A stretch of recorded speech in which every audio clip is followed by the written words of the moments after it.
Letter Jam is exceptional. It really is. This is a game that I have really enjoyed and will continue to enjoy and is going to be a mainstay on my shelf. But let's talk about it. And I'm happy to go into the reasons why after I tell you all how to play. Because if you like word games or deduction games, this is one that you should absolutely check out. Because it's both a word game and a deduction game. This is also a game that many people find difficult to understand without playing it. But luckily you've got me here to explain it, so you don't have to worry about your friend not telling you all the rules as my friend did with me. If you've ever played Hanabi, this is going to feel similar as well, because everyone is going to get a word.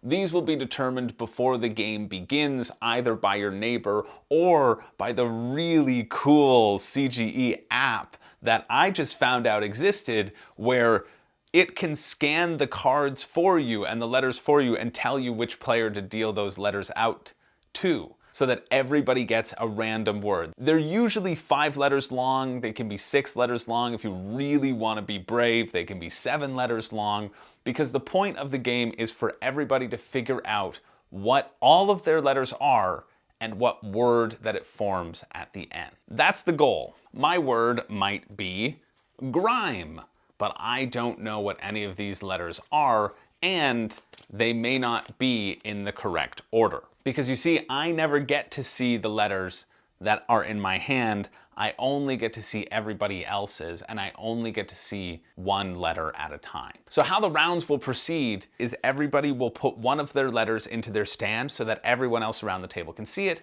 and you can't. And then someone will give a clue using the letters that they can see. And these clues will be in the form of a word, potentially 8 letters long. Once somebody says, oh yeah, I think I have a word, they'll put out these little poker chips indicating the placement of the letters in the words. So for example, if I could see all these 5 letters, these were the letters in front of all of my teammates around the board, I could give a clue, putting the 1 in front of the G, the 2 in front of the R, the 3 in front of the I, there it is, the 4 in front of the M, and the 5 in front of the E, and then just not use the 6, the 7, and the 8 chips. That would be the clue to everyone else. And then everyone else would write down what they could see and a question mark where their letter resides. So if I was the first player and I didn't know what this one was, but I could see all the other ones, I would put a question mark and then write R-I-M-E. And then it would be up to me to figure out what letter my letter could possibly be. It could be a C for crime. It could be a G for grime. I think those are the only 2 that it could be. And so then I would know, okay, I either have a G or a C as this letter. And I can choose to move on to my other letters and try to use the clues on those and hopefully guess this letter at the end, because in the official rules, you cannot return to a letter once you've put it face down and moved on to your next letter. Or I could hold on to this letter and say, no, I need a little bit more information. It could be 2 letters and I don't feel comfortable to move on. You only have a certain number of clues in front of you. And when you use all of those clues, it is time for everybody to guess their final word.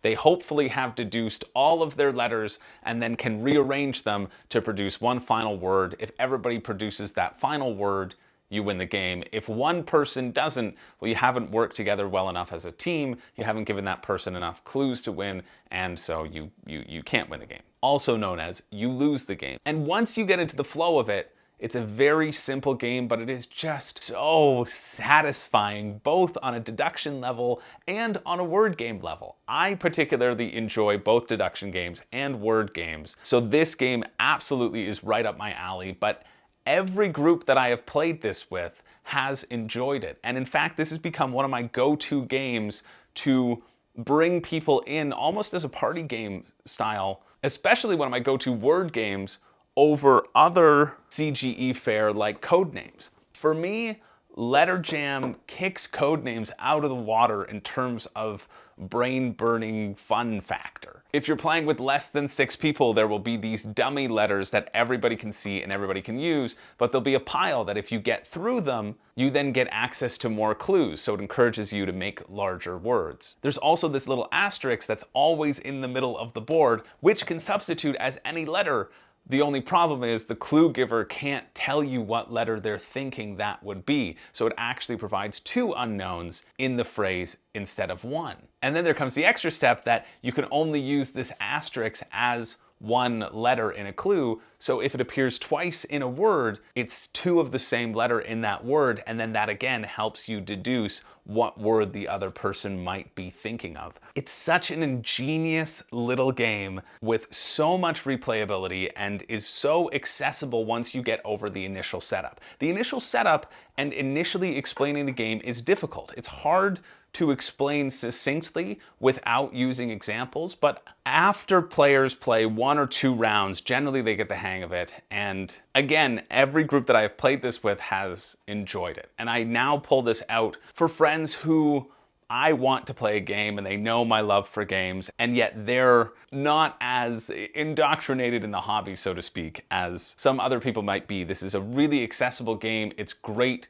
for all sorts of groups. You can scale the difficulty as much or as little as you want. The only caveats are that if someone makes a mistake, it's hard to check their work because you can't really see what they're writing down because you might see what your letter is and that ruins the game. Too much table talk is not going to be beneficial for this game's experience. Although whenever I've been playing with someone and they think they made a mistake, we'll usually just say, okay, I've already figured out what the word is anyway, so I can take a look and, oh, you actually forgot to write a letter at the end there, and that's why you're thinking this word isn't a word, because it isn't a word.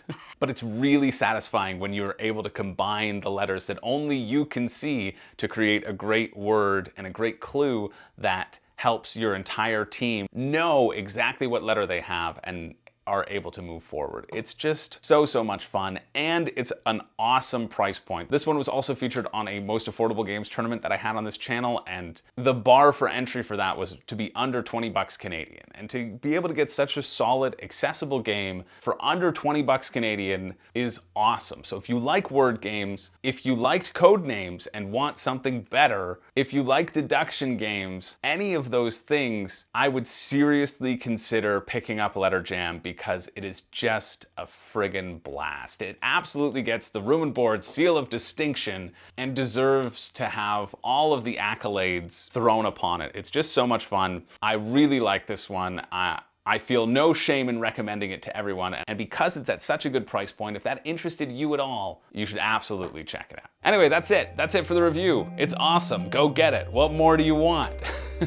Thank you so much for watching. Thanks for hitting the like and the subscribe button. It really helps the channel grow. My name's Chris George, and well, I don't have a catchphrase, but I think it's a testament to this game that even just playing with the poker chips and having it out on the table makes me want to play it again. So I hope you enjoy it. Hope you found this review helpful, and I will see you in the next video.